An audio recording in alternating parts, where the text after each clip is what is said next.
बिस्मिल्लाहिर्रहमानिर्रहीम. Dear students, welcome to lecture. In fact, this is the last lecture of our course. तो आखिरी video है और बहुत इंपॉर्टेंट टॉपिक है और समझें कि एक बहुत अच्छी अंडरस्टैंडिंग आपको इसमें मिल जाती है कम्प्लेक्सिटी क्लासेस के बारे में. ठीक है, और ये इतना बड़ा टॉपिक है कम्प्लेक्सिटी क्लासेस का कि इसके लिए एक अलग कोर्स डिज़ाइन किया जा सकता है. तो हम सारे का सारा तो ज़ाहिर बात है एक लेक्चर के अंदर पढ़ नहीं पाएंगे क्योंकि इस लेक्चर हमारे इस कोर्स में पढ़ने के लिए और भी बहुत कुछ था, लेकिन इतना ज़रूर है कि आपको एक बेसिक और अच्छी खासी अंडरस्टैंडिंग ज़रूर मिल जाएगी इंशाल्लाह कि कम्प्लेक्सिटी क्लासेस क्या होती हैं और प्रॉब्लम्स को हम किस किस तरीके से डिवाइड कर सकते हैं, उनकी कैटेगरीज बना सकते हैं. ठीक है, तो आज के लेक्चर में करने के लिए तो हमारे पास बहुत कुछ है. ठीक है, लेकिन यह है कि हम स्टार्ट करेंगे पी ई एक्स पी और आर क्लासेस से और फिर हम इसको प्रूव करेंगे कि ज़्यादातर प्रॉब्लम्स जो हैं ये कंप्यूटेबल नहीं है. फिर हम ये देखेंगे एन पी क्लास कैसे कहते हैं, पी और एन पी के दरमियान क्या रिलेशनशिप है और ये पूरी स्टोरी है इसके पीछे, और हार्डनेस और कंप्लीटनेस का क्या कॉन्सेप्ट है, और फिर रिडक्शंस से यहाँ हमारे पास कंप्यूटेशनल कम्प्लेक्सिटी में क्या मुराद है. तो स्टार्ट करते हैं पी और ई एक्स पी से. देखें, पी ई एक्स पी और आर क्लासेस ये तीन बड़ी बेसिक क्लासेस है और इसको समझने के लिए पहले देखें पी तो बड़ा आसान है कि P is a set of those problems that are solvable in polynomial time. And सिर्फ पोलिनोमियल टाइम नहीं, ये हमने एक साइन लगाया है कि इसका मतलब यह है कि पोलिनोमियल टाइम इसकी अपर जो है वो बाउंड है. ठीक है, तो इसका मतलब कि any problem that is solvable in polynomial time or less. ठीक है, so all those problems are in P. और इसके लिए जनरल जो इक्वेशन हमारे पास होती है that is n to the power some constant. It can be n power 1, n power 2, n power 3, n power 4, anything. और एन पावर 1 होते हैं इसको हम कहते हैं लीनियर, तो लीनियर भी इसके अंदर शामिल है, लॉग भी इसके अंदर शामिल है क्योंकि इसकी जनरल इक्वेशन हमने नहीं लिखा. ठीक है, एन लॉग एन भी इसी के अंदर शामिल है. हर वो चीज़ जो एक्सपोनेंशियल से छोटी है that is included in the upper bound, in this upper bound polynomial time. ठीक है, हमारे पास इसमें बहुत सी प्रॉब्लम आ जाती हैं, वो आगे हम इसको इंशाल्लाह ताला डिस्कस करेंगे इंशाल्लाह ताला. अच्छा अब हमारे पास अगली चीज़ है ई एक्स पी. तो ई एक्स पी की नाम ही से जाहिर है कि it contain those problem that are solvable in exponential time. ठीक है, और एक्सपोनेंशियल टाइम से मुराद सिर्फ एक्सपोनेंशियल टाइम नहीं है, यानी जिसकी अपर बाउंड एक्सपोनेंशियल टाइम है. ठीक है, तो हमारे पास इसके अंदर पोलिनोमियल टाइम भी इंक्लूड हो जाएगा, एन लॉग एन और कांस्टेंट टाइम, लीनियर टाइम, ये सारे इसके अंदर इंक्लूड हो जाएंगे हमारे पास. ठीक है, इसकी जो जनरल इक्वेशन होती है ये हमारे पास होती है two the power n to the power some C. टू कोई भी कांस्टेंट है और सी भी कोई कांस्टेंट है. यूजुअली इसकी जो इसका जो फार्मूला, इसका जो पैटर्न होता है वो समझा जाता है it is 2 to the power n या 3 टू द पावर n और समथिंग लाइक दैट. और n के ऊपर कोई पावर को कंसीडर नहीं किया जाता है, हालांकि ऐसा नहीं है क्योंकि हमारा अक्सर जो हमने प्रॉब्लम्स को पढ़े हैं तो उनमें मैक्सिमम जो टाइम कम्प्लेक्सिटी आई थी हमारे पास कोर्स में that was 2 to the power n. तो हमने कहा कि नहीं, 2 to the power n mean in fact 2 to the power n to the power 1, so that fits in this pattern. ठीक है, और ये याद रखिए एक्सपोनेंशियल टाइम इतना बड़ा टाइम है कि आपकी पूरी ज़िंदगी खप सकती है इसमें. अगर कोई एल्गोरिथम एक्सपोनेंशियल टाइम में रन होता है और उसको कोई इनपुट बहुत बड़े साइज़ का इनपुट दे दिया जाता है where n is very very large, तो आपकी पूरी ज़िंदगी इसमें खप सकती है, इसमें सदियाँ गुजर सकती हैं, इसमें दहाइयाँ गुजर सकती हैं कि उसके बाद भी ये प्रॉब्लम सॉल्व ना हो और कंप्यूटर इसको सॉल्व करता रहे. लेकिन जो भी है ये सॉल्वेबल हो, ऐसा नहीं कि सॉल्वेबल ही ना हो सकता हो, सॉल्व ही ना हो सकता हो, तो सॉल्वेबल हो इन एक्सपोनेंशियल टाइम. तो अगर आप इनको ड्रा करना चाहें तो देखें वेन डायग्राम के ज़रिए कि ये एक दायरा एक सेट को रिप्रेजेंट करता है that is that contain all the problem that are solvable in polynomial time. और इसका superset that is E X P, ये आपको वो सारी प्रॉब्लम इसके अंदर शामिल हैं that can be solved in exponential time. और not strictly this definition is not so इतनी प्रिसाइज नहीं है क्योंकि एक्सपोनेंशियल टाइम के अंदर पोलिनोमियल भी शामिल है. It is just the upper bound, ये मैंने पहले आपको बात कर चुका हूँ. ठीक है तो ये चीज़ आपको समझ में आनी चाहिए. ठीक है, और इसको अगर मैं किसी और तरीके से ड्रा करना चाहूँ, और उसकी वजह यह है कि आगे चलकर ये हॉरिजॉन्टल लाइन एक्सिस टाइप की डायग्राम हमारी बड़े काम आने वाली चीज़ों को समझने के लिए, ठीक है। उसके बाद दोबारा से आप इस पर कर सकते हैं स्विच, आपको मुख्तलिफ बुक्स में मुख्तलिफ पैटर्न मिल जाएंगे। तो सबसे पहले देखें, हमारे पास प्रॉब्लम्स की कुछ कैटेगरीज हैं। हमने ये पी क्लास, ये एक क्लास है प्रॉब्लम्स की, जिसके अंदर वो प्रॉब्लम्स है जिनकी अपर बाउंड जो है ये पोलिनोमियल टाइम है। उसके बाद हमारे पास पी के बाद जो अगली क्लास है वो एक्सपोनेंशियल क्लास, ठीक है। और ये हमारी जो है एक्सपोनेंशियल क्लास वो है जिसकी यानी वो प्रॉब्लम्स जिनके सॉल्व होने के लिए जो अपर बाउंड है दैट इज़ एक्सपोनेंशियल टाइम, और ये इसके अंदर पी इंक्लूडेड है, ठीक है, क्योंकि exponential time is from here to here. अच्छा, दरमियान में ये एरिया है ये येलो कलर का, इसको भी हमने डिस्कस नहीं किया, ये इसको हम बाद में करते हैं डिस्कस, ठीक है। बहरहाल फ़िलहाल अभी ये एक्सपोनेंशियल टाइम के अंदर ही ये 3 स्लॉट्स हैं। ग्रीन इंडिकेट्स के सबसे इजी वाले, फिर येलो इनसे मुश्किल, रेड उनसे मुश्किल, और डार्क रेड उनसे मुश्किल, और ब्लैक जो सॉल्व ही नहीं हो सकते, ठीक है। तो इस डायग्राम को हम करते हैं बाद में डिस्कस। इसमें हमारे पास जो है कुछ रह गया है इस डायग्राम के अंदर, सॉरी डायग्राम के अंदर नहीं रहा सॉरी ये हमारे पास रहा है, यहाँ पे डिफाइन नहीं किया हमने आर को। अच्छा, आर का मतलब क्या है? आर मीन्स फाइनाइट, और ये इन सबका सुपर सेट है। तो आपने देखा कि आर ने सबका अहाता किया हुआ है। अच्छा, आर का मतलब फाइनाइट, तो अगर फाइनाइट है तो इसका नाम एफ होना चाहिए था, तो आर का मतलब फाइनाइट तो नहीं हो सकता। हाँ, वाकई आर का मतलब फाइनाइट नहीं है। असल में ऐसा था कि जो पुराने बाबे हैं मैथ्स के, उनकी डेफिनेशन के मुताबिक जो प्रॉब्लम सॉल्व हो सकती थी, ट्रैक्टेबल प्रॉब्लम थी, इंट्रैक्टेबल नहीं थी, फाइनाइट अमाउंट ऑफ टाइम में उसका रिजल्ट मिल सकता था, no matter how much large that finite number is, that finite time is, चाहे उसको 10 सदियाँ क्यों ना लग जाएं, लेकिन किसी फाइनाइट टाइम में ही आपको रिजल्ट दे दे, चाहे 1000 साल बाद दे दे, ठीक है। तो इसको उन्होंने कहा कि ये सॉल्वेबल प्रॉब्लम्स हैं जिनको हम सॉल्व कर सकते हैं इन फाइनाइट टाइम। तो problem solvable in finite time, इनको नाम दे दिया आर का, and R stands for recursive. पुरानी जो डेफिनेशन है बाबों की रिकर्सिव प्रॉब्लम की, तो recursive is a synonym of finite. ये पुरानी टर्मिनोलॉजी की बात कर रहा हूँ, आजकल तो हम रिकर्सिव को कुछ और सेंस में लेते हैं ना। तो पुराने जो बाबे हैं मैथ्स के, उनकी टर्मिनोलॉजी में 1920, 30, 40 की बात कर रहा हूँ मैं। रिकर्सिव प्रॉब्लम वो प्रॉब्लम है जिसका सोल्यूशन किसी फाइनाइट टाइम के अंदर मिल जाता है, ठीक है। तो उसको इसलिए उन्होंने इसको आर का नाम दिया, और वही फिर जाहिर बात है कन्वेंशन जो उनकी बुक्स में फॉलो होते आ रहे हैं, आज भी आ रहे हैं। लेकिन यहाँ याद रखिएगा, यहाँ आर से मुराद हमारे पास फाइनाइट टाइम है, और कोई इससे कुछ और मुराद नहीं है, ठीक है ना। तो ठीक है। अच्छा, उसके बाद हमारे पास जाती है ब्लैक। अच्छा, आप इतना पता होगा कि लाइन सेगमेंट जो होती है, सिंपल ज्योमेट्री की बात कर रहा हूँ, उसकी लेंथ होती है फाइनाइट। तो ये जो 4 पोर्शंस आपको नज़र आ रहे हैं, ये सब फाइनाइट है, और इसके बाद ये जो पोर्शन नज़र आता है that is in fact a kind of रे, इसकी लेंथ इनफाइनाइट है, इन्फिनिट लेंथ, ठीक है। तो इसका मतलब ये हो गया कि ये वाला पोर्शन बहुत बड़ा है जिसको हम ड्रा भी नहीं कर सकते यहाँ पे।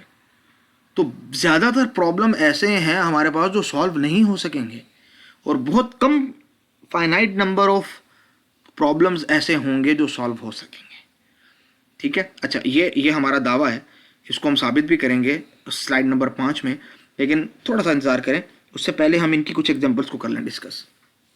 तो सबसे पहले तो एग्जांपल है हमारे पास जिसको हम करना चाह रहे हैं डिस्कस इसी इन 3 क्लासेस की रो में, वो है negative cycle detection problem.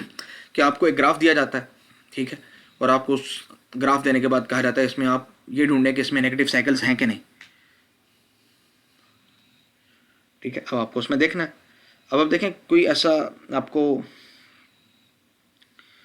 Problem याद है इस तरह की, अगर आपने पढ़ी हो किसी ग्राफ के अंदर साइकिल्स को करना डिटेक्ट, तो हो सकता है कि आपने डाटा स्ट्रक्चरल एल्गोरिथम के कोर्स के अंदर पढ़ा हो, ठीक है, कि नेगेटिव साइकिल्स को किस तरह से किया जाता है डिटेक्ट, और उसके लिए हमारे पास बेलमैन फोर्ड के एल्गोरिथम इस्तेमाल होता है, ठीक है।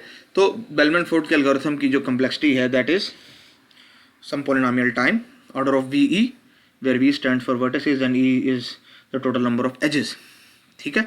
तो हमारे पास ये पोलिनोमियल टाइम के अंदर हमें रिजल्ट दे देता है। और चूंकि पोलिनोमियल टाइम सबसेट है एक्सपोनेंशियल टाइम का, तो इस वजह से ये जो प्रॉब्लम है ये एक्सपोनेंशियल वाले सेट के अंदर भी उसका मेंबर होगी।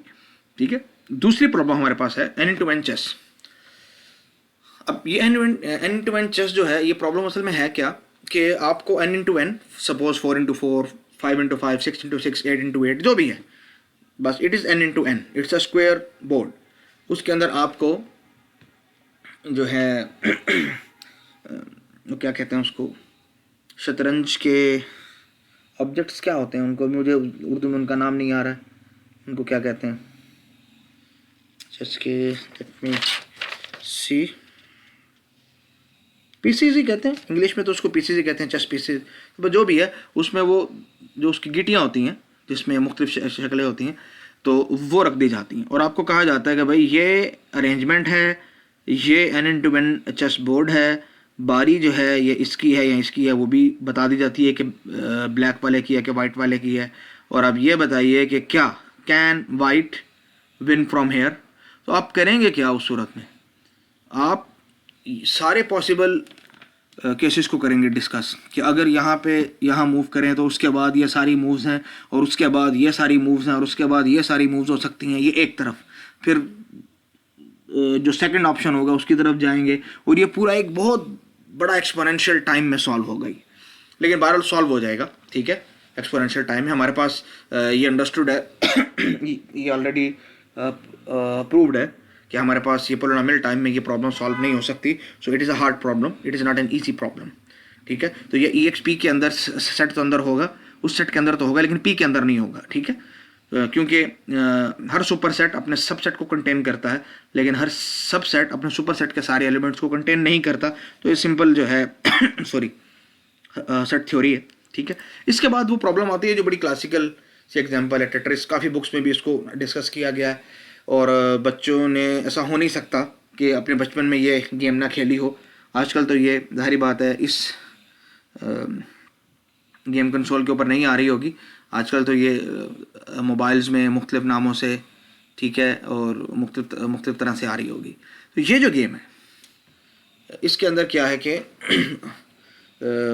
होता क्या है, ऊपर से आती हैं ब्रिक्स, उनकी कुछ अरेंजमेंट होती है, अब उनके अरेंजमेंट को चेंज कर सकते हैं, उनके गिरने की पोजीशन को चेंज कर सकते हैं। जब भी कोई लाइन फिल हो जाएगी वो ऑटोमेटिकली ख़त्म हो जाएगी और आपने ये तब तक करते रहना है, यानी आपकी लाइफ तब तक है, आप तब तक सर्वाइव कर सकते हैं जब तक ये आपकी दीवार बनते बनते सबसे टॉप वाली रो है वहाँ तक ना पहुँचे। अगर वहाँ आप पहुँच जाते हैं तो इसका मतलब your life ends, you can not survive now, you are dead now.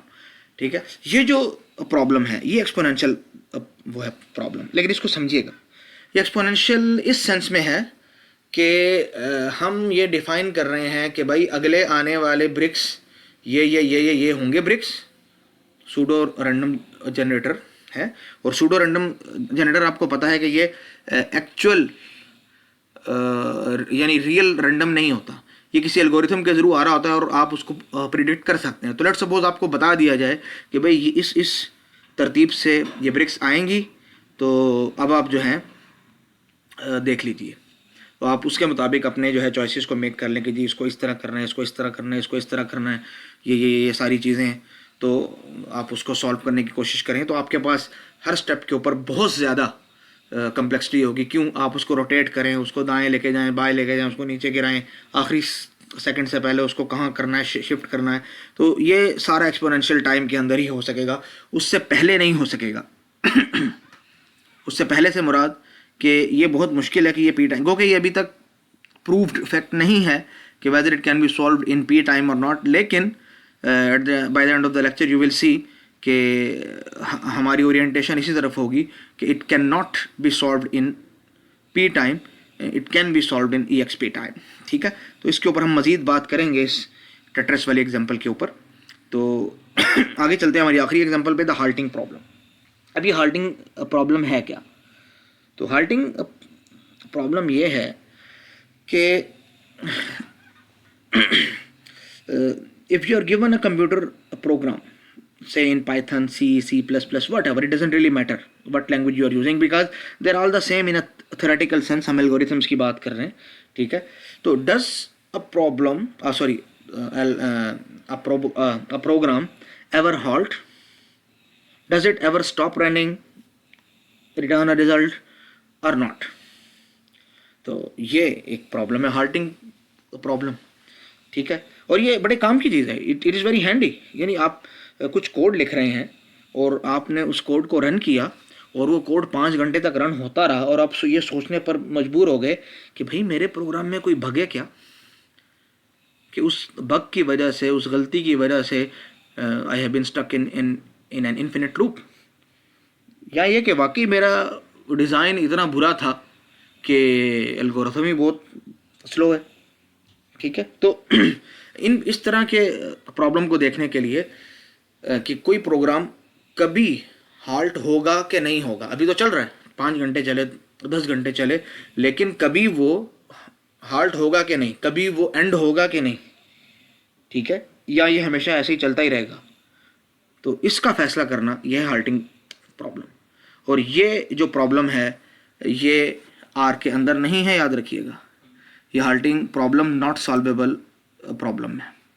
तो ये ऑलरेडी प्रूव्ड है कि halting problem can not be solve. और लेकिन इसका प्रूफ हमारे आज के लेक्चर का मौजू नहीं रहेगा, वो किसी और वक्त इंशाल्लाह ताला। लेकिन हमें जो है हाल्टिंग प्रॉब्लम के बारे में सिर्फ इतना पता चल गया कि it is not in are, ठीक है, इट इज़ नॉट सॉल्वेबल। और हमने यही हर क्लास के एग्जांपल्स को देखना था, वो हमने यहाँ पे देख लिया, ठीक है। अच्छा, इतना हो सकता है कि आपने कोई एम्प्टी प्रोग्राम लिखा और आपने उसको इनपुट किया किसी और प्रोग्राम में, जो ये फैसला कर सकता है कि आपके ख्याल में कि भाई ये प्रोग्राम हाल्ट होगा नहीं, क्योंकि वो आपने इनपुट या एम्प्टी प्रोग्राम दिया है तो किसी खास इंस्टेंस के लिए हो सकता है। लेकिन याद रखिएगा यहाँ हमारी मुराद होती है कि सारे प्रोग्राम्स के लिए। तो there is no such algorithm that solves it for all programs in finite time, ठीक है। So given finite time there is no way to solve this, and so this is a little bit beyond what we can prove today, क्योंकि हमने इन चीज़ों को discuss ही नहीं करना है। हम तो आज ये इन 3-4 क्लासेस को डिस्कस कर रहे हैं, इससे आगे वाली चीज़ हमने डिस्कस नहीं करनी। और यहाँ भी हमने पी क्लास को ज़्यादा डिस्कस नहीं करना। ये जो 3 एरियाज हैं, येलो, रेड और मैरून टाइप इनको हमने करना डिस्कस, ठीक है। अच्छा, अब हम वापस आते हैं उस बात की तरफ जो हमने पहले कही थी कि जी most decision problems doesn't belong to R. और प्रॉब्लम्स कहा तो मुझे डू नॉट कहना चाहिए था, ठीक है। तो most decision problems do not belong to R, तो ये सेट आर से इनका ताल्लुक नहीं, यानी कि ये सॉल्व नहीं हो सकते। तो हम जितनी प्रॉब्लम अभी पढ़कर आए हैं कोर्स के अंदर, उससे पहले भी सारे तो हो जाते हैं सॉल्व, चाहे एक्सपोनेंशियल टाइम में हो या जिस टाइम में भी हो, लेकिन ये सॉल्व हो जाते हैं। लेकिन यहाँ हमें कहा जा रहा है कि नहीं, most decision problems do not belong to R, ये सॉल्व नहीं हो सकते ये सारे के सारे प्रॉब्लम्स। तो क्या वाकई ऐसा है कि ये एक सिंपली एक मिथ है? तो हम अपने दिल को तसल्ली नहीं देंगे, हम इसको देखेंगे कि वाकई ऐसा हो सकता है कि नहीं, ठीक है। अच्छा, एक चीज़ पहले इसको समझिएगा कि हम यहाँ पे डिसीजन प्रॉब्लम्स की बात कर रहे हैं, ठीक है। तो जितनी प्रॉब्लम हमने यहाँ पे ये डिस्कस की हैं, ये 4 प्रॉब्लम्स, याद रखिएगा all of this problems you can set up in a way that the answer is binary, that is yes or no. यानी कि आप बजाय ये कहें कि नेगेटिव साइकिल मुझे डिटेक्ट करके दो, आप ये कह सकते हैं कि सिर्फ ये डिटेक्ट करो कि नेगेटिव साइकिल है कि नहीं, यस नो, ठीक है। तो चेस के अंदर ये कहना कि भाई इसको पूरा सॉल्व करके दो, आप सिर्फ इतना कहेंगे नहीं, ये बताएं कि क्या वाइट इस जगह से, इस पोजीशन से अगर इसकी बारी हो, ये अरेंजमेंट हो पीसीस की बोर्ड के ऊपर, तो जीत सकता है कि नहीं, ठीक है। और टेट्रिस के अंदर कि भाई अगर ये चीज़ें हैं तो क्या can I survive or not, ठीक है। और इस तरह ही हाल्टिंग प्रॉब्लम के अंदर भी कि अगर ये अरेंजमेंट हो तो क्या हाल्ट हो सकता है कि नहीं हो सकता। तो ये याद रखिएगा, हर प्रॉब्लम को आप डिसीजन प्रॉब्लम के अंदर बदल सकते हो। और डिसीजन प्रॉब्लम क्या होते हैं? These are the ones where the answer is either yes or no, ठीक है। तो इस चीज़ को ध्यान में रखिएगा। अब हम आते हैं प्रूफ की तरफ। तो ये हमने इस डेफिनेशन के अंदर आगे चल के हम दुरुस्त थोड़ा एडिशन कर लेंगे कि यहाँ प्रॉब्लम से मुराद डिसीजन प्रॉब्लम्स हैं, ठीक है, ये सारी डिसीजन प्रॉब्लम्स हैं। अब हम चलते हैं यहाँ पे इसके प्रूफ की तरफ, ठीक है। So our claim is that most of the decision problems are not computable या इनकम्प्यूटेबल कहते हैं इसको। हम इसको कर सकते हैं प्रूफ, लेकिन उसके लिए आपको थोड़ी सी सेट थ्योरी का पता होना चाहिए, ठीक है। तो एक तरफ है हमारे पास वो प्रॉब्लम जिनको हम हल करना चाहते हैं, ये सारे हैं डिसीजन प्रॉब्लम्स, और दूसरी तरफ है हमारे पास वो एल्गोरिथम्स या वो कंप्यूटर प्रोग्राम्स जो उन डिसीजन प्रॉब्लम्स को सॉल्व कर सकते हैं। तो अब देखें, आपके पास कोई भी जो प्रोग्राम है, आपने कोई भी लिखा प्रोग्राम, चाहे वो सी या किसी लैंग्वेज में भी था, ठीक है, ज़ाहिर बात है उसकी बेस पे कोई नंबर है, आस्की कोड है या कुछ है, ठीक है, और उसकी कोई रिप्रेजेंटेशन है बाइनरी नंबर्स में। तो आपका जो भी प्रोग्राम आपने लिखा है अल्फ़ा न्यूमेरिक लैंग्वेज के अंदर, ठीक है, कोई भी हाई लेवल लैंग्वेज या कुछ भी है, वो एग्जीक्यूट होने से पहले बाइनरी स्ट्रिंग्स में मशीन कोड में कन्वर्ट हो जाती है। और आपको पता है आप बेस 2 से बेस 10 में कन्वर्जन कर सकते हैं। तो वो बाइनरी स्ट्रिंग जो आपका प्रोग्राम होगा बहुत लो लेवल के ऊपर, आप उसको रिप्रेजेंट कर सकते हैं किसी भी नेचुरल नंबर से जब आप उसको बेस 10 में कन्वर्ट कर लें।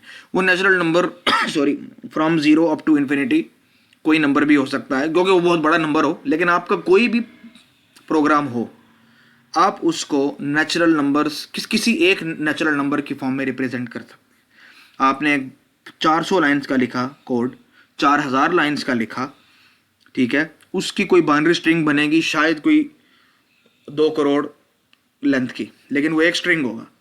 और उसका जब आप नेचुरल नंबर में बेस 10 में करोगे, उसको कन्वर्ट करोगे, तो हो सकता है वो कोई बहुत बड़ा नंबर बने, लेकिन वो जो भी होगा एक नेचुरल नंबर होगा। तो आपका पूरा प्रोग्राम एक नेचुरल नंबर की फॉर्म में आप उसको रिप्रेजेंट कर सकते हो, ठीक है। दूसरी तरफ हमारे पास डिसीजन प्रॉब्लम्स। डिसीजन प्रॉब्लम को आप डिफाइन कर सकते हो एक फंक्शन की फॉर्म में। इनपुट कि आपको एक इनपुट मिलेगा,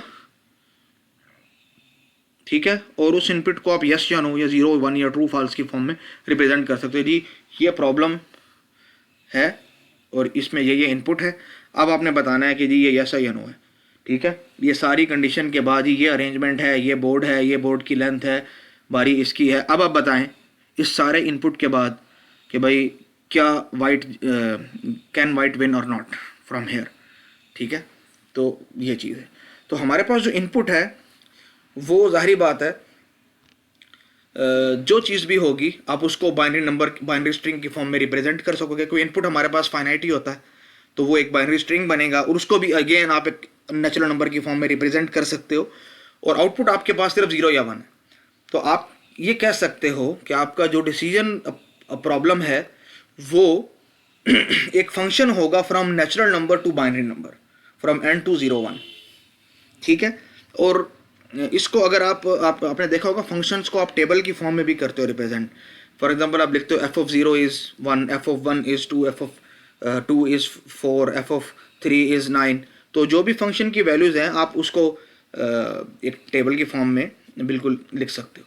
तो देखें जो फंक्शन का जो इनपुट होगा that will be natural number from 0 1 2 3 4 5 6 7 up to infinity, और उनका जो आउटपुट होगा यस नो हो या 0 1 हो, वो कुछ होगा, या 0 होगा या 1 होगा, तो वो एक इन्फिनिट स्ट्रिंग सी है जीरोज और वंस की। अच्छा, यहाँ आपको ये थोड़ा सा एतराज़ ना हो कि जी हमने बात की है नेचुरल नंबर्स की और उसके अंदर हमने 0 को इंक्लूड कर दिया है, तो शायद ये इनिशियल लेक्चर्स के अंदर भी बात हुई थी और मैंने शायद इसका एक रिसर्च असाइनमेंट भी छोटी सी दी थी ताकि आपको पता चल जाए कि बहुत से मैथमेटिशियन 0 को भी नेचुरल नंबर्स में इंक्लूड करते हैं, ठीक है। तो ये इतनी बड़ी बात नहीं है। अगर आपको एतराज़ है तो आप नेचुरल नंबर के बजाय होल नंबर्स को यहाँ पे जो है कर लो कंसीडर, तो झगड़ा इस पे नहीं है, ठीक है। असल चीज़ है कि बात समझ में आ जाए। आप 0 के इंक्लूड नेचुरल नंबर में करते हो कि नहीं करते हो, यहाँ कर लो, चाहे उसको नाम जो भी दे दो। अब देखें, प्रोग्राम को तो आप एक बाइनरी स्ट्रिंग की फॉर्म में रिप्रेजेंट कर सकते हैं जो कि अल्टीमेटली कोई नेचुरल नंबर होगा, लेकिन डिसीजन प्रॉब्लम जो है ये एक इन्फिनिट स्ट्रिंग है। क्योंकि इनपुट तो कुछ भी हो सकता है, तो इसका मतलब इसका आउटपुट एक इन्फिनिट स्ट्रिंग है जीरोस और वंस का। ठीक है, इस चीज़ को समझना बहुत ज़रूरी है। ठीक है, तो हमने ये बात की कि फंक्शन को हम टेबल की फॉर्म में रिप्रेजेंट कर सकते हैं। ठीक है, so what we have here is an infinite string of bits, each of them can be either 0 or 1। अब ये जो जितने पॉसिबल कम्बिनेशन है, ये देखिए ये इन्फिनिट कम्बिनेशन है, ये सारे 0 भी हो सकते हैं, इनमें से आखिरी वाला 1 भी हो सकता है, ये सारे 1 भी हो सकते हैं। ठीक है, ये इनमें से कोई 1 कोई 0 कुछ भी हो सकता है। तो it is any infinite string of bits, it represents a decision problem. ठीक है, तो a decision problem is, you can say, an infinite string of bits, or a program is a finite binary string, या a finite string of bits you can say. तो these are in fact two different things. ठीक है, तो ये चीज़ तो समझ में आ गई। अच्छा, यहाँ तो चूंकि एक फाइनाइट बाइनरी स्ट्रिंग था, तो हम उसको कोई भी फाइनाइट बाइनरी स्ट्रिंग हो आप उसको नेचुरल नंबर की फॉर्म में रिप्रेजेंट कर सकते हो। ठीक है, लेकिन इन्फिनिट बाइनरी स्ट्रिंग को आप किस तरह से रिप्रेजेंट करोगे? तो उसकी तो लेंथ ही इन्फिनिट है, तो आप उसको नेचुरल नंबर की फॉर्म में रिप्रेजेंट नहीं कर सकते। लेकिन हम जाहिर बात है उसको किसी फॉर्म में रिप्रेजेंट करना चाह रहे हैं, तो उसका एक तरीका तो ये है कि आप उससे पहले एक पॉइंट लगा दें। ये याद रखिएगा कि ये जो पॉइंट है ये वो बेस 10 का डेसिमल पॉइंट नहीं है, ये बाइनरी पॉइंट है।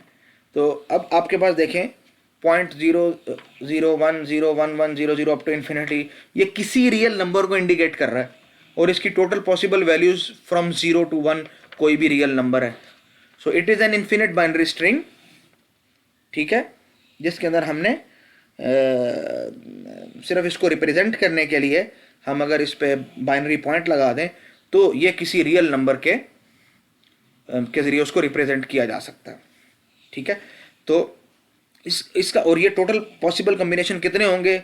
जितने रियल नंबर हो सकते हैं from 0 to 1।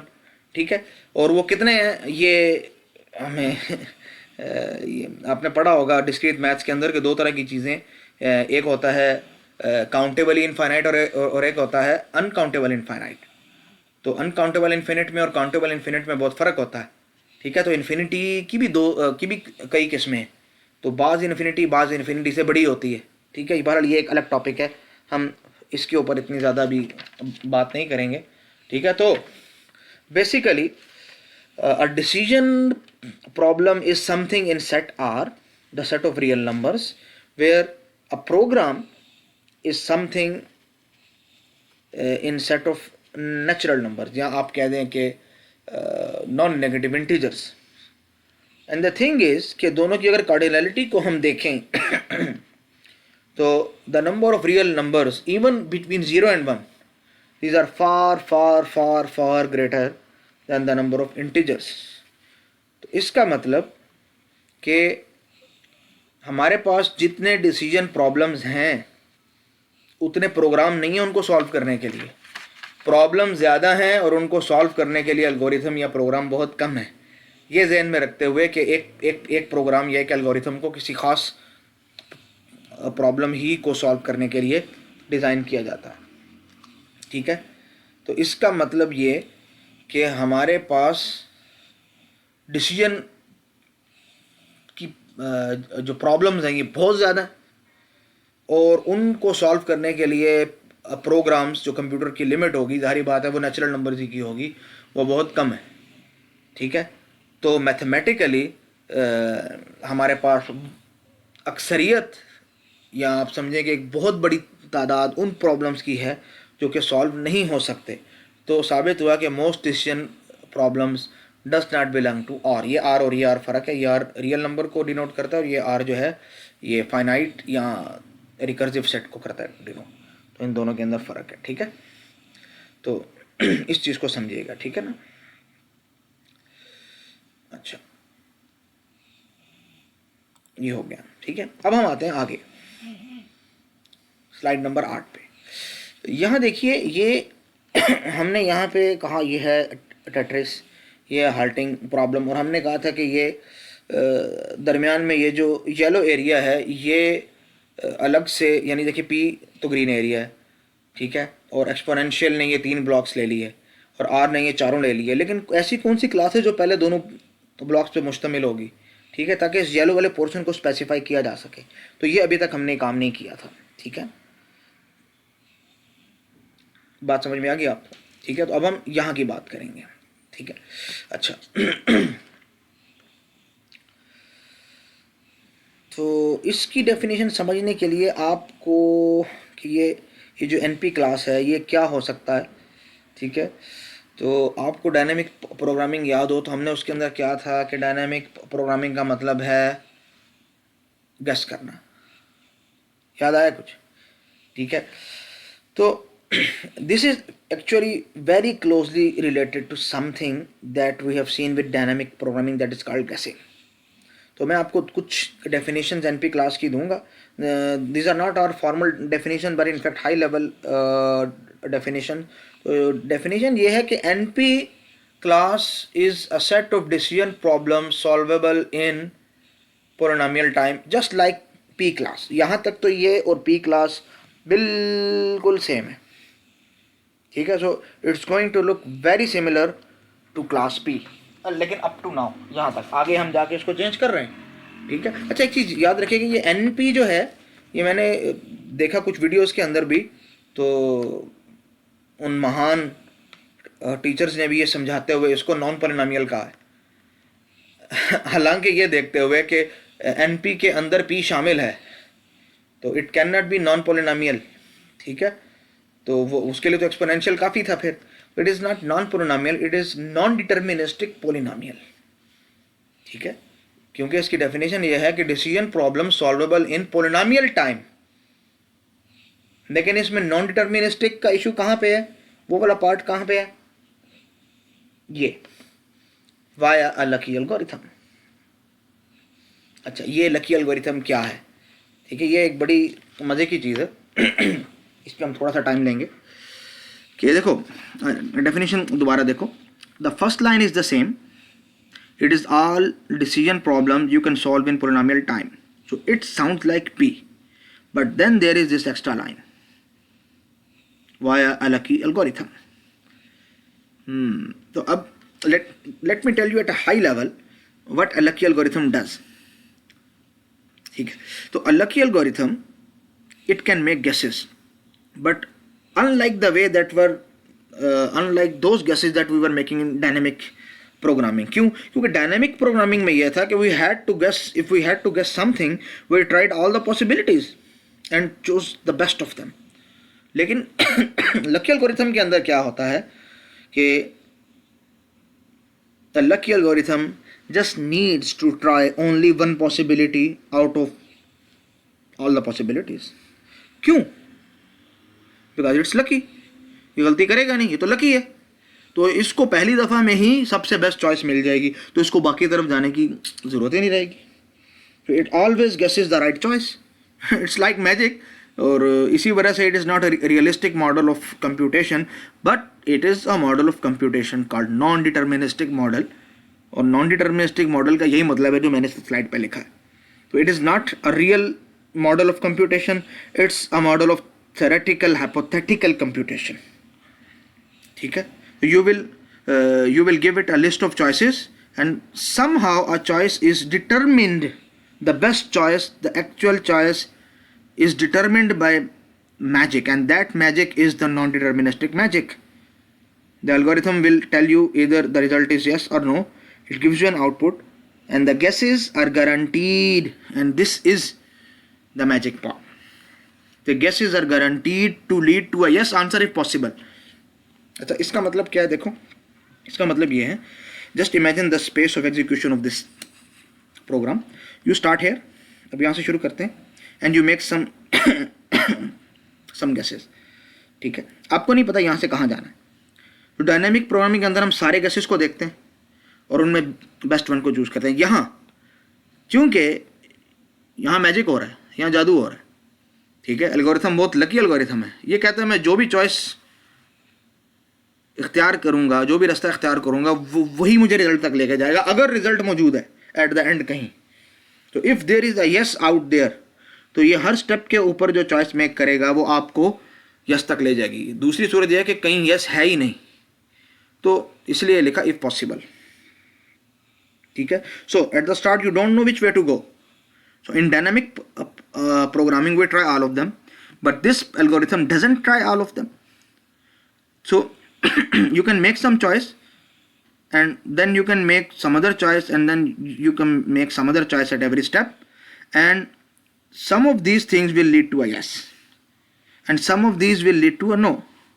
And in this magical model, if there is any yes out there at the end, it is guaranteed that you will follow a path to a yes. But if all of the answers are no, फिर तो जाहिर बात है, of course it doesn't matter what choices you make, the output will be no. ठीक है, but if there is any yes, magically these guesses will find it, and this is the sense of the word lucky here, कि lucky से मुराद क्या है, वो यही मुराद है। ठीक है, उम्मीद है ये lucky क्या चीज़ है ये आपको समझ में आया होगा। ठीक है, लेकिन ये क्लास NP जो है ये क्या चीज़ है, it is a set of all decision problems, it is the class, ठीक है, in which there are all decision problem that can be solved in polynomial time but by a really lucky algorithm, not by a real algorithm. और ये हमने पहले कहा कि hypothetical theoretical model है, actual model नहीं है। अच्छा, हमने बात की थी टेट्रिस की और कहा था कि आगे चल के हम इसके ऊपर मज़ीद बात करेंगे, तो इसको हम देखते हैं। तो टेट्रिस के बारे में हमने यहाँ एक दावा किया है कि इट इज़ इन NP, और हम अपने दावे में कितने सच्चे हैं इसको हम देख लेते हैं। ठीक है, इतना तो हमें पता है, we know how to solve it in exponential time, ये मैंने पिछली स्लाइड्स के अंदर बताया आपको। ठीक है, तो उसका क्या तरीका है, just try all the options. लेकिन सारे ऑप्शंस को ट्राई करने की ज़रूरत नहीं है, क्योंकि ये मैजिक हमें ये बताता है कि आप जो है सिर्फ पोलिनोमियल नंबर ऑफ चॉइसेस, क्योंकि हर स्टेप के ऊपर एक चॉइस है, तो इसका मतलब कि हर जो आपके पास पीस आ रहा होगा जिसको आपने अरेंज करना होगा, उस मौके पे आपने जो भी चॉइस करेंगे दैट विल बी, तो total if there are n inputs तो अपर बाउंड जो होगी that will be order of n। ठीक है ना, तो ये आपका मसला जो है ये पोलिनोमियल टाइम के अंदर हल हो जाएगा। ठीक है, अगर ऑर्डर ऑफ n नहीं भी है तो जो ऑर्डर ऑफ n स्क्वायर जो भी होगा ये होगा पोलिनोमियल टाइम के अंदर। So there are only polynomial many guesses you need to make, so it's still polynomial time, that's important. ठीक है, और एट द एंड आप ये कह सकते हैं कि कैन आई सर्वाइव। मैं दोबारा से इसको एक्सप्लेन करता हूँ। ठीक है, तो I would say well should I drop the piece here here here here और here, and should it be rotated like this और दिस। इमेजिन कर लें, जो भी आप कर सकते हैं इमेजिन।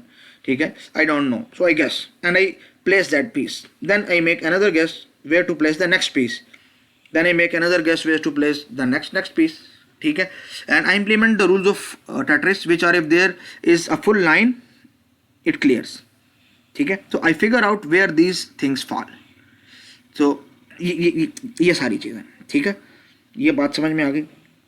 उसके बाद में मैं ये डिटरमिन कर सकता हूँ इस क्वेश्चन को कि did I survive or not, yes or no. Now it's easy to compute. I just see did I ever go above the top row, अगर मैं टॉप रो को क्रॉस कर लिया है तो डिड आई सर्वाइव का आंसर होगा no, अगर नहीं किया तो आंसर होगा यस।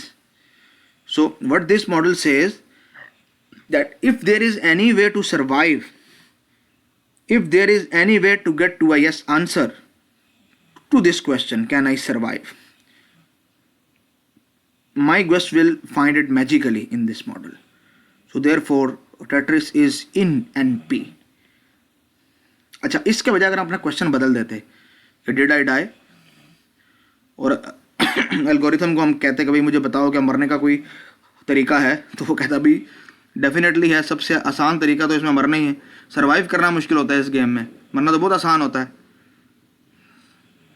ठीक है, तो ये ख्याल कीजिएगा कि टेट्रिस के अंदर भी हम एग्जैक्ट प्रॉब्लम स्टेटमेंट क्या इस्तेमाल कर रहे हैं दैट डिपेंड्स, क्योंकि can I survive this is in NP, लेकिन can I die it is not in NP, it is just in P। ठीक है ना, can I die, yes you can definitely die, जितनी लेंथ है यानी जितनी height है, जितनी टोटल ब्रिक्स की हाइट है, तो आप कम से कम उतने ही आपको ब्रिक्स चाहिए मरने के लिए, क्योंकि आप उनको एक दूसरे के ऊपर स्टैक करते जाओगे। तो वो तो बहुत आसान सा उसका सोल्यूशन है। तो टेट्रिस की सारी प्रॉब्लम्स एनपी में नहीं होंगी, ये डिपेंड करेगा कि आपकी वो प्रिसाइज स्टेटमेंट क्या है। तो can I survive when this is the input in game of Tetris according to the rules. तो ये प्रॉब्लम जो है ये एनपी है। लेकिन can I die, it is in P, ठीक है ना, तो it should not be in NP, तो ये ख्याल कीजिएगा, ठीक है। अच्छा एक तो ये डेफिनेशन थी एनपी की। बाज़ लोगों को इस डेफिनेशन से बड़ी होती है चिढ़, यार ये क्या डेफिनेशन है भाई, लकी एल्गोरिथम भी कोई एल्गोरिथम की किस्म है भाई, ये डेफिनेशन हमें समझ नहीं आती भाई। तो कोई अगर आपको ये बात समझ नहीं है तो कोई मसला नहीं, आप इसी डेफिनेशन को कई अंदाज में पेश कर सकते हो। वो एट द एंड होंगी सारी इक्विवेलेंट, लेकिन यह है कि जाहिर बात है उसकी स्टेटमेंट मुख्तलिफ होगी, लेकिन एंड रिजल्ट उनका सेम होगा। So there is another way that is more intuitive to some more people. So if the previous definition didn't make any sense to you, don't worry, there are many other ways to rephrase it. अब क्या भाई, इस definition का पहले खुलासा सुन लें और उसके बाद हम इसकी स्टेटमेंट को पढ़ लेंगे। भाई एल्गोरिथम के बारे में ज़्यादा नहीं सोचना भाई जो प्रॉब्लम को सॉल्व करेगा। ऐसे एल्गोरिथम्स के बारे में मत सोचो जो प्रॉब्लम को सॉल्व करेगा।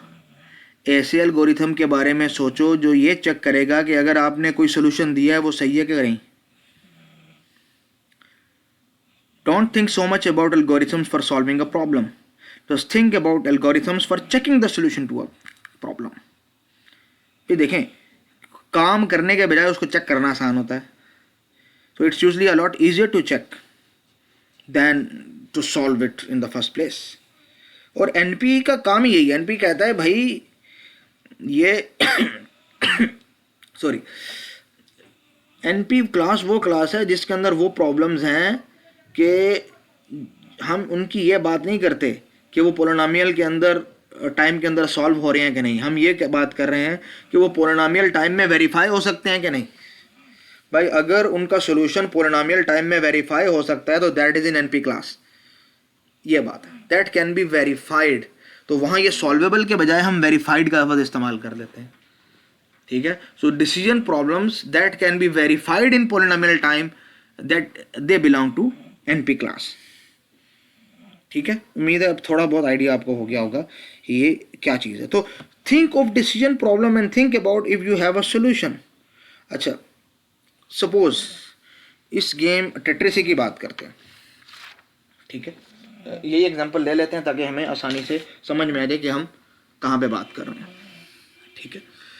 तो आगे हम इसको करते हैं discuss.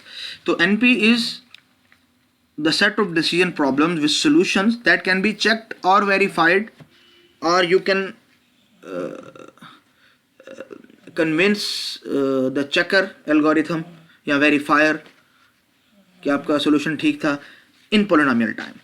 So whenever the answer is yes, it can be proved, you can prove it, you can build its proof, and its proof is it can be verified in polynomial time, ठीक है। ये थोड़ी सी ज़्यादा formal इसकी definition है और थोड़ी सी high level भी है। अब यहाँ पे जो लफ्ज़ हमने इस्तेमाल किए हैं वेरीफाइड या चेक, इनका मतलब क्या है, ठीक है। मतलब यह है कि whenever an answer is yes, you can write down a proof that the answer is yes, and someone can come along and check that proof in polynomial time and can be convinced yes, your answer was right, the answer is yes. अच्छा इसको मैं एक example के ज़रिए आपको समझाता हूँ कि एक सिनेरियो है, खालिद और अनवर दोनों बैठे हुए हैं। खालिद कह रहे हैं जी आई एम वेरी लकी, क्योंकि एनपी कंप्लीट प्रॉब्लम है ये। तो Khalid says oh I am NP complete, I am very lucky, I am very really good at playing Tetris. Anwar says no, I am not convinced. Khalid says okay, give me a problem in Tetris as hard as you can and I can prove it. Now Anwar gives him a really hard Tetris problem. और फिर कहता है हाँ भाई, can you survive these pieces? Khalid, oh yes, I can survive, why not. अब ये बताएं कि how can Khalid prove to Anwar, यहाँ अनवर लिखना था मैंने, खालिद लिख दिया, this is Anwar, that he can survive. तो आंसर क्या है भाई, खेल के दिखा देगा, बच गया तो प्रूव हो गया, बस सिंपल, रियल लाइफ प्रूफ। ठीक है, क्योंकि बदीही चीज़ों के लिए कोई प्रूफ नहीं चाहिए। यानी अगर कोई बंदा ये दावा करता है कि सूरज है और आपने कहा साबित करो, उसने कहा ये देखो, मैं क्या साबित करूं, ये देख लो। मतलब जो चीज़ इतनी वाज़ेह होती है, जो चीज़ सबके सामने हो जाए, उसको मज़ीद प्रूव नहीं किया जाता, वो प्रूव हो जाती है। ठीक है ना, तो कैसे करेगा proof, he just plays it, he shows what to do. ठीक है ना, तो इसका मतलब ये है कि प्रूफ क्या है, proof is a sequence of steps that Khalid makes, और अनवर नाउ कैन चेक और verify that this sequence works और not by implementing the rule of Tetris. लेकिन ये होगा कहाँ, इन पोलिनोमियल टाइम। तो ये मतलब है इसका। ठीक है, तो ये वेरिफिकेशन और चेक का ताल्लुक है एनपी कंप्लीट से। अगर किसी चीज़ का सोल्यूशन चाहे वो एक्सपोनेंशियल टाइम में ही बना, लेकिन उसको पोलिनोमियल टाइम के अंदर चेक किया जा सकता है, उसको वेरीफाई किया जा सकता है पोलिनोमियल टाइम के अंदर कि हाँ वो सोल्यूशन ठीक है कि नहीं, तो इसका मतलब कि that problem belongs to NP. Exponential के अंदर तो है ही है, because that is the superset, तो उसके साथ हमें कोई इख्तलाफ नहीं है। ठीक है, अच्छा एक चीज़ याद रखिए कि हर वो प्रॉब्लम जो पी क्लास के अंदर है, जो पोलिनोमियल टाइम के अंदर सॉल्व हो रही है, तो वो डेफिनेटली पोलिनोमियल टाइम के अंदर वेरीफाई भी हो जाती है। ठीक है, तो इस चीज़ को ज़हन में रखिएगा कि P इज़ इन NP। लेकिन ये P इज़ इन NP वाला मसला तो आसान है, मसला जो असल में है that is P is equal to NP और P is not equal to NP, ये मसला है असल। तो अभी ये स्टेटमेंट के P is equal to NP, it's just a conjecture, it's not a theorem, because it hasn't been proved yet. तो मैथमेटिशियंस का जनरल कंसेंसस तो यही है कि P is not equal to NP। लेकिन कुछ मैथमेटिशियंस ये कहते हैं कि नहीं, P is equal to NP। और ये याद रखिएगा, it is a big question. ठीक है, और ये वो उन 7 क्वेश्चन में से है जिसके ऊपर इनाम है इनको सॉल्व करने को। अभी तक इनको कोई सॉल्व नहीं कर पाया, इनको कोई प्रूव नहीं कर पाया, राय दे रहे हैं लेकिन प्रूव नहीं कर पाए। ठीक है, वो 7 क्वेश्चंस सन 2000 में ये ऐलान किया गया था। आप इसको विकिपीडिया पे करेंगे सर्च, मिलेनियम प्राइज प्रॉब्लम्स, तो आपको वो 7 के 7 प्रॉब्लम्स आपको बता देगा। तो इनके ऊपर 10 लाख अमेरिकी dollar, 1 million American dollar, US dollar, इसका इनाम रखा गया इनको सॉल्व करने के लिए, इन 7 प्रॉब्लम्स को, जिनमें से एक ये है। और मज़े की बात है कि अब तक सिर्फ उनमें एक ही सॉल्व हो पाया, वो भी 2003 में सॉल्व हुआ। ठीक है, तो आप लोग माशाल्लाह बड़े तगड़े हैं, इंटेलिजेंट भी हैं। ठीक है, तो अगर आप इसको सॉल्व कर जाते हैं तो आपको ना सिर्फ 1 मिलियन डॉलर मिलेगा, शोहरत मिलेगी और भी बहुत कुछ मिलेगा। ठीक है, तो आप दुनिया के सबसे मशहूर तरीन कंप्यूटर साइंटिस्ट बन सकते हैं, क्योंकि जिसको 100 सालों से कोई सॉल्व नहीं कर पाया किस प्रॉब्लम को, वो आप सॉल्व कर लेंगे। ठीक है, तो ये याद रखिएगा, ऐसा नहीं कि इसके ऊपर काम नहीं हो रहा, हर साल बहुत से लोग कोशिश करते हैं इसको सॉल्व करने के, उनसे सॉल्व हो नहीं पाता है। ठीक है, कुछ लोग ये सॉल्व करने की कोशिश करते हैं कि P is equal to NP, और कुछ लोग ये सॉल्व करने की कोशिश करते हैं कि नहीं, P is not equal to NP। तो बहरहाल जो भी है, जिसको भी वो सॉल्व करने की कोशिश करें, लेकिन प्रॉब्लम यही होता है। ठीक है, अच्छा अब हम थोड़ी सी अपने इसमें राय देते हैं कि हमारे ख्याल में कि P NP के इक्वल है क्या नहीं। देखिए, अगर P NP के इक्वल है तो इसका मतलब कि NP कोई बड़ी क्लास नहीं है P से, NP तो सेम P थी। ठीक है, और अगर P सबसेट है NP का, और NP माइनस P जो है ये एम्प्टी सेट नहीं है, यानी कुछ ऐसे एलिमेंट्स हैं जो सिर्फ NP में हैं और P में नहीं है, तो इसका मतलब कि कोई दम तो है, कोई ख़ास बात तो है NP के अंदर। तो अब जो आम राय है मैथमेटिशियंस की, अक्सर राय है कि P is not equal to NP। ये कैसे है तो देखते हैं। देखें, P वाले प्रॉब्लम तो वो सारे प्रॉब्लम्स हैं कि that we can actually solve on computers. लेकिन NP are problems that we can solve in this magical fairy computers where all of our dreams are granted. तो आपको यह मसला नहीं है कि आप कहाँ जाएंगे, क्यों? आपके सामने कई चॉइसेस हैं, आप परवाह ही ना करें। ये जो मशीन है ये जादुई तरीके से आपको उसी तरफ लेके जाएगी जहां आपको आंसर मिल जाएगा। तो if your goal is to get to a yes और यस कहीं मौजूद है एट द एंड, तो आप सीधा वहीं पे जाओगे और कहीं नहीं जाओगे। तो NP is a very real powerful model, ठीक है ना। तो जाहिर बात है इसकी लिमिट ज़्यादा है, इसकी पावर ज़्यादा है। इम्प्लीमेंट हो सकता है कि नहीं एक अलग बात है, इम्प्लीमेंट हुआ है नहीं एक अलग बात है। हाँ, हमारे ख्याल हमारे एक्शन से आगे होते हैं ना, ठीक है ना।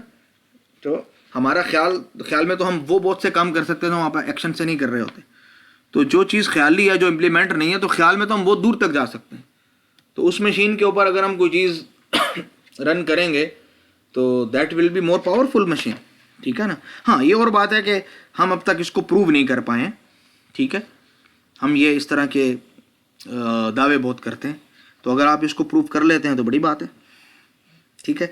अच्छा, इसका और मतलब क्या है इसी ये NP का, इसको अगर दूसरे अंदाज में रिफ्रेश किया जाए P is not equal to NP का, तो इसका मतलब क्या होगा, ठीक है। तो इसको मुख्तलिफ अंदाज में रिफ्रेश किया गया, ठीक है ना। एक ये है कि solving problems is harder than checking solutions, क्योंकि सॉल्विंग प्रॉब्लम्स का दायरा छोटा है जो पोलिनोमियल टाइम में हो जाते हैं, और चेकिंग सॉल्यूशंस का दायरा बड़ा है, ठीक है। तो बहुत कम चीज़ें हैं जिनको आप सॉल्व कर जाते हैं, हाँ वेरीफाई ज़्यादा चीज़ों को कर लेते हैं आप।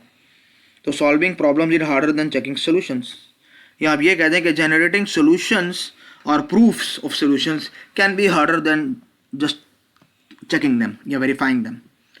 या आप ये कह सकते हैं कि it is harder to generate a proof of a theorem than it to check the proof of a theorem.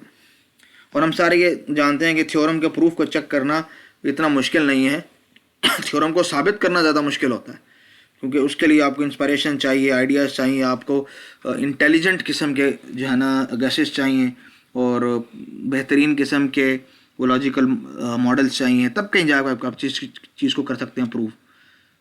लेकिन इसीलिए देखें, हम वो बहुत से थ्योरम्स जो हम अपनी बुक्स में पढ़ते हैं वो हमने डिस्कवर तो नहीं किए, हमने उनको प्रूफ तो नहीं किया। हाँ, हम उनका प्रूफ पढ़ लेते हैं और हमें समझ में आ रहा था हाँ भाई ये चीज़ साबित हो रही है, क्योंकि उनको प्रूफ करना खुद बहुत मुश्किल था, लेकिन उनको समझना या उनको वेरीफाई करना हाँ भाई ये वाकई ये आर्गूमेंट सही बन रहा है, ये आसान होता है। तो P is not equal to NP का यही मतलब है, ठीक है। लेकिन ये याद रखिए किस चीज़ को साबित करने के लिए बड़ी स्ट्रॉन्ग मैथमेटिकल किस्म की आर्गूमेंटेशन चाहिए।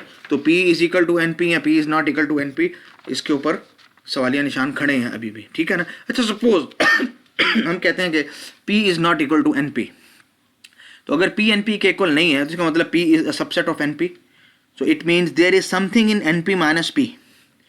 तो NP माइनस P के अंदर अगर कुछ है, ठीक है, तो और ये वाली प्रॉब्लम्स हार्डर हैं P क्लास की प्रॉब्लम से, ठीक है। तो उस प्रॉब्लम्स के अंदर हमने टेट्रिस को भी शामिल रखा है, क्योंकि जाहिर बात है ये पोलिनोमियल टाइम में सॉल्व होती है कि नहीं ये अभी तक पता नहीं चला, और हमने अभी जो देखा है कि भाई पोलिनोमियल टाइम के अंदर ये सॉल्व नहीं हो पाएगी।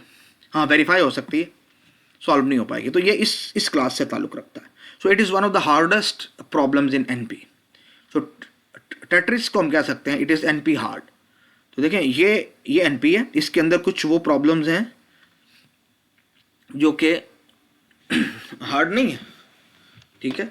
और फिर इस येलो वाले के अंदर भी टेट्रिस की प्लेस एक्सट्रीम राइट है। So it is one of the hardest problems in NP। So Tetris is NP hard. तो NP हार्ड का मतलब ये होता है कि it is as hard as every problem in NP। तो अच्छा, ये तो वो था कि अगर P is not equal to NP, लेकिन if P is equal to NP तो इसका मतलब P और NP इज सेम, ठीक है। तो टेट्रिस जिस तरह NP क्लास से ताल्लुक़ रखता है वो P क्लास से भी ताल्लुक़ रखता है, लेकिन फिर भी ये एक्सट्रीम राइट ही पे है, इसकी पोजीशन एग्जैक्ट यही है। तो it is still one of the hardest problems in P and NP, thus Tetris is still NP hard. As hard as every problem in NP. ठीक है, अब हम बात करते हैं कंप्लीटनेस की। ठीक है ना।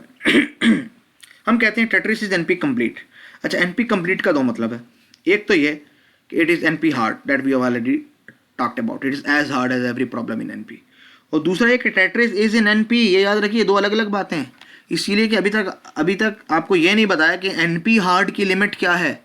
एनपी हार्ड, एनपी ये जो सेट है ये और एनपी हार्ड सेट बिल्कुल अलग सेट है। एनपी हार्ड के अंदर वो सारी की सारी प्रॉब्लम्स हैं that are as hard as every problem in NP. ठीक है, हाँ, उससे ज़्यादा भी हार्ड हो सकती हैं ये। एनपी हार्ड के अंदर जो प्रॉब्लम्स हैं that are as hard as every problem in NP, उससे ज़्यादा भी हो सकती हैं।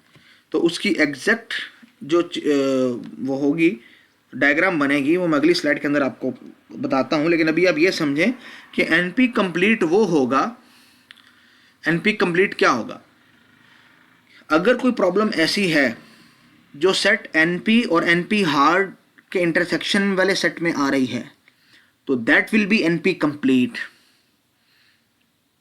यानी वो एनपी के एक्सट्रीम राइट पे है, उससे ज़्यादा हार्ड एग्जाम्पल नहीं है कोई एनपी के अंदर।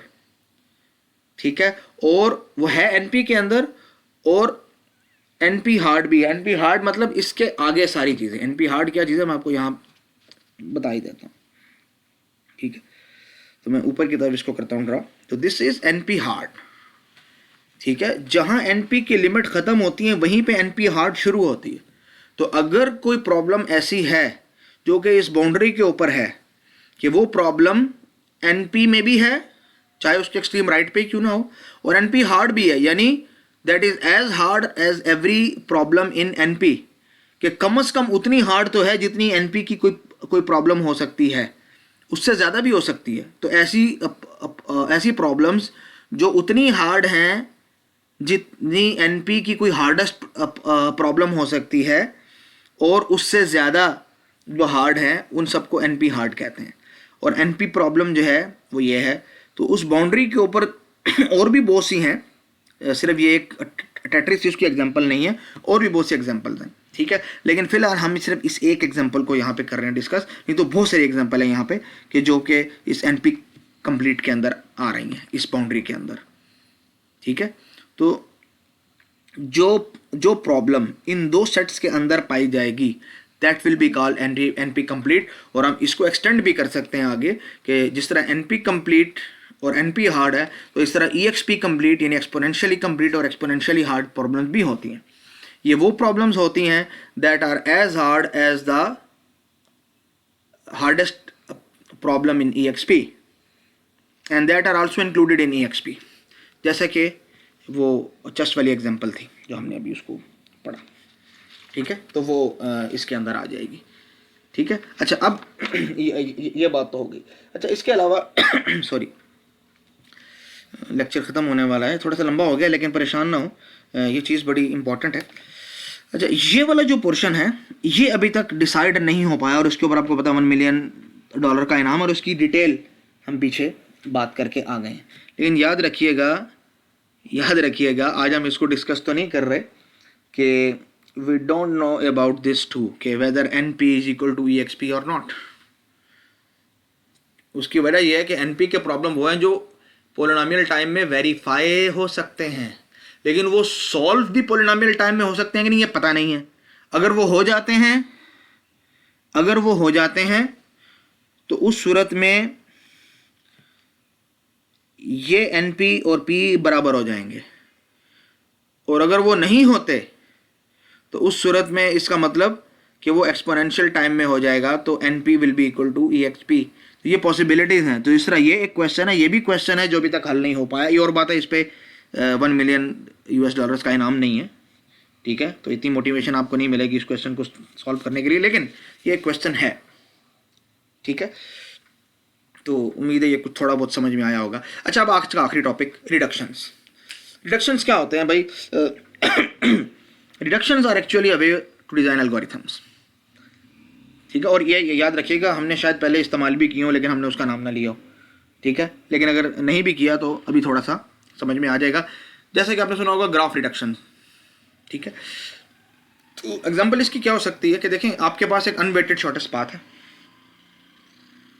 ठीक है, और आपको कहा गया है भाई कि, लेकिन उससे पहले इसको एक जनरल सिनेरियो समझ लें भाई। एक प्रॉब्लम ए है जिसको आपको सॉल्व करना नहीं आता, या आपने अभी तक उसको सॉल्व नहीं किया, लेकिन आपको प्रॉब्लम बी को सॉल्व करना आता है। तो अगर आप प्रॉब्लम ए को इस तरीके से ट्रांसफॉर्म करते हो कि उसको रिड्यूस कर लेते हो प्रॉब्लम नंबर बी में, तो जिस तरीके से प्रॉब्लम बी को सॉल्व किया था, प्रॉब्लम ए को भी वैसे ही सॉल्व कर लेंगे। अब इसकी मिसाल देता हूँ, जैसे अनवेटेड शॉर्टेस्ट पाथ। आपको कहा गया जी अनवेटेड शॉर्टेस्ट पाथ, भाई एक तरीका तो ये है कि आप बताएं दी कि वो अगर आप इस्तेमाल करेंगे डेप्थ फर्स्ट सर्च तो वो सॉल्व हो जाएगा, ठीक है, और वो आपको जो है लीनियर टाइम के अंदर आंसर दे देगा। सॉरी, ब्रेडथ फर्स्ट सर्च, तो वो तो बात अलग है। लेकिन अगर आपको कहा गया भाई देखो ये हमारे पास डिक्स्ट्रा एल्गोरिथम है जो कि वेटेड शॉर्टेस्ट पाथ प्रॉब्लम को सॉल्व करता है, लेकिन मेरे पास unweighted shortest path as an input मौजूद है। मुझे बताओ मैं क्या करूं। मेरी प्रॉब्लम है problem number A, unweighted shortest path को मालूम करना, लेकिन मेरे पास सोल्यूशन और कोड मौजूद है, एल्गोरिथम मौजूद है डिक्स्ट्रा का जो कि वेटेड शॉर्टेस्ट पाथ का प्रॉब्लम है। मैं क्या करूं जी। तो आप कहते हैं कि अगर मैं इस प्रॉब्लम को रिड्यूस कर सकता हूं अनवेटेड को वेटेड में, तो डिक्स्ट्रा का एल्गोरिथम ही काफ़ी हो जाएगा इस प्रॉब्लम को सॉल्व करने के लिए। भाई कैसे? भाई अनवेटेड का मतलब है कि सारे के सारे जो एजेस हैं उसके ऊपर वेट नहीं है। भाई वेट इसीलिए होता है कि हमें पता चल जाए कि एजेस के दरमियान क्या रिलेशन है, कौन सा एज ज़्यादा कॉस्ट है, किसके एज में कौन सा एज कम कॉस्ट का है, किस में ज़्यादा कॉस्ट है। वो कॉस्ट कुछ भी हो सकती है, वेट कुछ भी हो सकता है। और अनवेटेड में क्या होता है कि सबकी कॉस्ट सेम है। अच्छा, सबकी कॉस्ट सेम है, तो अगर हम ये करें कि सबकी कॉस्ट को 1 सपोज कर लें और फिर एज एन इनपुट दे दें डिक्स्ट्रा को, कॉस्ट नहीं है ना, तो आप इनपुट में इतना सिर्फ चेंज कर लो कि डेटा स्ट्रक्चर के अंदर अगर वो यानी एक और कॉलम या एक और रो का एडिशन कर लो जिसमें आप उसका वेट 1 पुट कर दो। सबका 0 नहीं पुट करना, याद रखना, 0 से मसला आ जाएगा। सबका वेट 1 पुट कर दो, या सबका वेट 2 पुट कर दो, या 3 पुट कर दो, या 4 पुट कर दो, और अब दे दो डिक्स्ट्रा एल्गोरिथम को भी, चल भाई सॉल्व कर, तो प्रॉब्लम सॉल्व हो जाएगी। इसी डिक्स्ट्रा से सॉल्व हो जाएगी अनवेटेड शॉर्टेस्ट पाथ प्रॉब्लम। बस प्रॉब्लम को थोड़ा सा अल्टर करना पड़ेगा, ट्रांसफॉर्म करना पड़ेगा, रिड्यूस करना पड़ेगा। दूसरी एग्जांपल तो उससे भी ज़्यादा मज़े की है, वो ये एग्जांपल है। तो उसके लिए समझो हम एक गेम खेल रहे हैं, उस गेम का नाम है नंबर स्क्रैबल। और वो गेम हम इस तरह खेलते हैं कि पहले प्लेयर 1 की बारी है, वो एक नंबर इसमें करता है चूज़, सपोज 7, 1 से लेकर 9 तक, और जो नंबर चूज़ कर लिया वो कोई दूसरा प्लेयर 2 इस्तेमाल नहीं कर सकता। और प्लेयर 2 भी कोई नंबर करता है चूज़, फॉर एग्जांपल उसने चूज़ किया 4। अब रूल ये हैं गेम के कि you have to pick 3 such numbers that add up to 15। Number आप सिर्फ 3 ही चूज़ कर सकते हैं, 3 से ज़्यादा चूज़ नहीं कर सकते। और अगर आपके 3 नंबर जो आपने चूज़ किए हैं इनका सम हो जाता है 15 तो आप जीत गए, अगर नहीं तो आप हार गए। तो आपके पास 3 ट्राइज हैं और आपने नंबर्स को सम इस तरह करना है कि आपके पास आंसर आ जाए 15 बस। और अगर तीनों बारियों के बाद किसी का भी सम 15 नहीं आया तो गेम इज़ अ ड्रॉ। तो इसको सॉल्व करने के लिए अगर आपको कहा जाए कि जी सोचें जी, बनाएं इसका सोल्यूशन, तो ये एक अच्छा खासा वक्त लगेगा, क्योंकि आपके जहन में कोई इस तरह की पहले कोई चीज़ नहीं होगी जिस पे आप इसको ट्रांसफॉर्म कर पाएँ, ठीक है। लेकिन हमने कहा कि हम देखते हैं इस प्रॉब्लम को थोड़ा सा चेंज करते हैं, और यही नंबर जो हमने एक हॉरिजॉन्टल फैशन में एक एक्सिस के ऊपर लिखे थे, अब हम उसको एक स्क्वायर की फॉर्म में लिख देते हैं, लेकिन एक ख़ास ऑर्डर के अंदर। वो स्पेसिफिक ऑर्डर क्या है कि आप देखें हर ट्रिपलेट ऐड होकर 15 हो रहा है। तो 2 + 7 + 6 इज़ 15, 9 + 5 + 1 इज़ 15, 4 + 3 + 8 इज़ 15। 3 रोज होगी, तीनों कॉलम को देख लें, 2 + 9 11 + 4 15, ठीक है, 5 + 3 8 + 7 15, और 6 + 1 7 एंड 7 + 8 15। और ये सिर्फ रोज और कॉलम में नहीं, डायगोनल्स में भी ऐसा ही है। 2 + 5 + 8 दैट इज 16, 6 + 4 इज 10 + 5 15। तो this is called a magic square. ठीक है, तो अगर हम इसको देखें और हम ये देखना चाहें कि जी प्लेयर 1 चूजेस 2 और प्लेयर 2 कहता है जी आई विल चूज 5। ठीक है जी, प्लेयर 1 कहता है आई विल चूज 9। तो मैंने कहा अगर 9 और 2 दिस इज 11, अगर वो 4 चूज कर लेता तो वो जीत जाएगा, मैं उसको ब्लॉक कर देता हूँ। तो 5 और 4 9 और 6 15, मुझे अब ये करना है सेलेक्ट। लेकिन दूसरा बंदा भी तो वैसे नहीं बैठा, वो कह रहा है नहीं जी आई विल सेलेक्ट 6 ताकि इसका रास्ता कर लूँ ब्लॉक। अब मैं क्या करूँ? तो मेरे पास एक और ऑप्शन है कि मैं यहाँ पे क्रॉस लगा दूँ ताकि उसका सम 15 ना होने पाए। उसने कहा जी ठीक है, तो यहाँ पे मैं लगा देता हूँ 0 ताकि ये 7 5 और 3 के ज़रिए वो जो है 15 का सम ना होने पाए। अब मैं कहा जी मेरे पास क्या ऑप्शन बचता है? इन दोनों में से किसी एक भी अगर मैं लगा दूं क्रॉस तो फ़ायदा नहीं होता मुझे। तो मैंने यहाँ पे लगाया क्रॉस, उसने यहाँ पे लगाया 0, इट्स अ ड्रॉ। तो कुछ इस तरह की गेम याद आई कुछ आपको? जी, टिक टैक टो, जिसको नॉट्स और क्रॉसेस भी कहते हैं। ठीक है, उर्दू में उसको 0 कंटा कहते हैं। ठीक है, तो वो असल में देखें एक ही प्रिंसिपल पे दोनों का काम हो रहा है। ठीक है, एक ही प्रिंसिपल पे दोनों काम कर रहे हैं। तो यू सेलेक्ट दिस और उसके बाद अगला करता है ये सेलेक्ट। ठीक है, फिर प्लेयर 1 ने सेलेक्ट किया, प्लेयर 2 ने सेलेक्ट किया, फिर प्लेयर 1 ने, फिर प्लेयर 2 ने, और वो जीत जाता है। ठीक है, तो इसी तरह आप देखें इस प्रॉब्लम को हमने रिड्यूस किया टिक टैक टो में। तो अगर आप ये 0 घंटा वाली गेम के लिए सोल्यूशन आपके पास मौजूद है तो ये नंबर स्क्रैबल तो आप आसानी से उसको कर सकते हैं। ठीक है, अगर आपने इनमें से किसी एक प्रॉब्लम का सोल्यूशन भी बना लिया है तो दूसरे उसी प्रॉब्लम के सोल्यूशन को दूसरे प्रॉब्लम के लिए भी इस्तेमाल किया जा सकता है, क्योंकि दोनों एक जैसी प्रॉब्लम्स हैं, एक ही कैटेगरी की हैं, एक ही क्लास की हैं। ठीक है, तो a lot of games can be reduce to the exact same game, ये एक कॉन्सेप्ट है, ये हो सकता है। ठीक है, and a lot of problems in maths and computer science can be reduce to exact same problem. ठीक है, ये है रिडक्शन। तो ये ज़रा ज़्यादा अच्छी तरह से उम्मीद है आपको समझ में आया होगा। पिछले एग्जांपल हो सकता है आपको उस तरीके से वाज़े तौर पे समझ ना आई हो।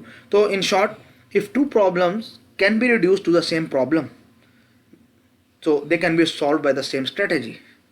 ठीक है, तो any strategy that can solve tic tac toe या 0 कांटा, कुछ भी कह लें इसको, they can also solve this number scrabble, वो जिस फॉर्म में भी हो, चाहे आप उसको हॉरिजॉन्टल कर दें या अगर आप इस फॉर्म में कर दें तो ये एक्जैक्टली हो जाएगा। तो अगर हमने उसको रिड्यूस कर दिया इस फॉर्म में तो हमारे पास एक का सोल्यूशन दूसरे के लिए भी काम आ जाएगा। बस थोड़ा सा सी ट्रांसफॉर्मेशन चाहिए होगी उसको रिड्यूस करने के लिए।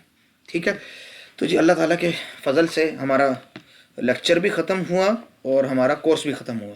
ठीक है, तो अब हमारे कोर्स ख़त्म हो गया है, लेक्चर्स ख़त्म हो गए हैं और क्विज़ भी आखिरी हो गया है, तो सब कुछ हमारे पास फिनिश हो गया। अब आप लोगों की तैयारी है, हमारी दुआएं हैं, आपकी तैयारी है, आपकी मेहनत है।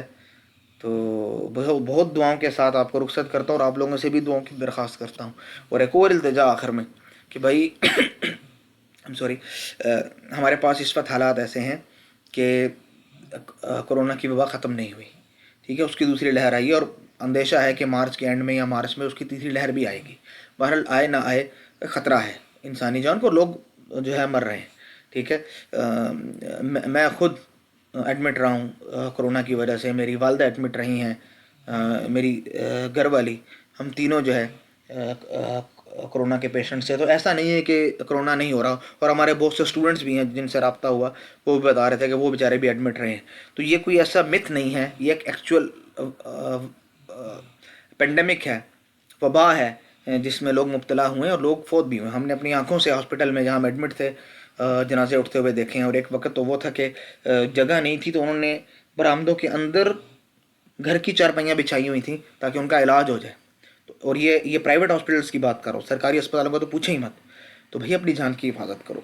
ये दोस्तियाँ यारियाँ ये किसी अच्छे वक्त में काम आ जाएंगी। तो बस इस्तग़फ़ार में लगो, ठीक है, घरों में बैठो, अपनी जान की हिफाजत करो और अपने वालिदैन की फ़िक्र करो, ठीक है, और अपना पढ़ो।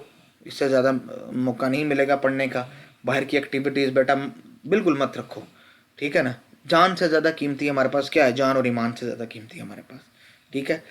तो एक ये ख्याल करो, ठीक है। और दूसरा ये कि अगर आप अपने मोहल्ले में इर्द गिर्द में ये देख रहे हैं कि इस पेंडेमिक की वजह से किसी बंदे का कारोबार मुतासर हुआ है, किसी बंदे का जो है काम, उसकी दिहाड़ी, उसकी रोज़ का काम जो है बेचारे का, मजदूरी उसकी हुई है, मुतासर हुई है, या उसको नौकरी से फारिग कर दिया गया है इदारा बंद होने की वजह से, वसाइल ना होने की वजह से, या किसी भी वजह से कोई मसला होता है, ठीक है, तो आप उसकी मदद करो, ठीक है। अगर अल्लाह ने आप लोगों को दिया है और आप किसी की मदद करते हो तो इससे इंशाल्लाह कम नहीं होगा किसी ना किसी वक्त में, इस दुनिया में नहीं तो अल्लाह आखिरत में उसका अजर ज़रूर देंगे। नहीं तो अल्लाह ताला इस दुनिया में भी उसकी बरकत ज़ाहिर करते हैं इंशाल्लाह ताला, ठीक है। ये आगे नस्लों तक इसके असरात जाते हैं। खर्च करने से कम नहीं होता है, ठीक है बच्चों, इसमें बरकत हो जाती है। वैसे दिखने में तो कम लग रहा होता है लेकिन उसकी वजह से बहुत सी बीमारियां ख़त्म हो जाती हैं। हो सकता है आपकी गाड़ी जो ख़राब होना थी वो ना हुई हो, तो आपके खर्चे बच जाते हैं उससे। और जितना आपने अल्लाह अल्लाह के लिए ख़र्च किया होगा, तो हालांकि दिया हो तो सब अल्लाह का ही होता है, लेकिन अल्लाह कहते हैं ये समझो आपने मुझे कर्जा दिया है, और अल्लाह से बढ़कर अखलाक वाला तो कोई नहीं है। तो अल्लाह कहते हैं ये समझे आपने मुझे कर्जा दिया अगर आप किसी की मदद कर रहे हैं। हालांकि माल तो अल्लाह कहता है, अल्लाह का तो कर्जा देना बनता नहीं है, लेकिन अल्लाह ताला कहते हैं आप समझो आपने मुझे ये जो है ना कर्ज दे दिया। तो अल्लाह से बेहतर कोई लुटाने वाला नहीं है कर्ज को, याद रखिएगा, ठीक है बच्चों। तो इन सब दुआओं के साथ और हिदायत के साथ, तरबियती बातों के साथ आपको रुखसत करते हैं। अल्लाह हाफिज़।